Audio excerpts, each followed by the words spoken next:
எவள புள்ள அப்படித்தானே இருப்பான். அந்த அம்மா எடுக்கவே மாட்டா. சரிதானே. தலை முடி வெட்டி இருக்க மாட்டான், பரட்ட மாதிரி இருக்கும்.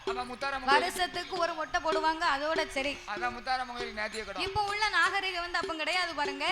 பிள்ளைக்கு மேல் சட்டை கிடையாது. இல்ல அப்ப வசதி உள்ளவங்க தான் மேல் சட்டை போட்டிருக்காங்க. அதேதான். ஒரே ஒரு டவுசர் போட்டிருப்போம், அதுவும் காக்கி டவுசர். அதேதான். அந்த காக்கி டவுசர்ல 24 ஓட்டை இருக்கும் பாத்துக்கோ. அதான் ஏர் பாக்ஸ். அத வச்சு தேய்ச்சி தேய்ச்சி தேய்ச்சி தேய்ச்சி இழுவி இழுவி அந்த 24 ஓட்டருக்கு அந்த டவுசரையும் போட்டுக்கிட்டு, சரி, அதுக்கு சிப்பும் கிடையாது, இல்ல அதுக்கு பட்டனும் கிடையாது, இல்ல இழுத்து மாட்ட கொக்கியும் கிடையாது. அப்ப எப்படி தான் போட்டுருப்பான்? இடுப்புல போட்டிருப்பான் பாரு ஒரு கருப்பு கயிறு, அண்ணா கயிறு. அந்த கருப்பு கயிறுல டவுசரை தூக்கி போட்டு மாட்டி விட்டுருப்பா.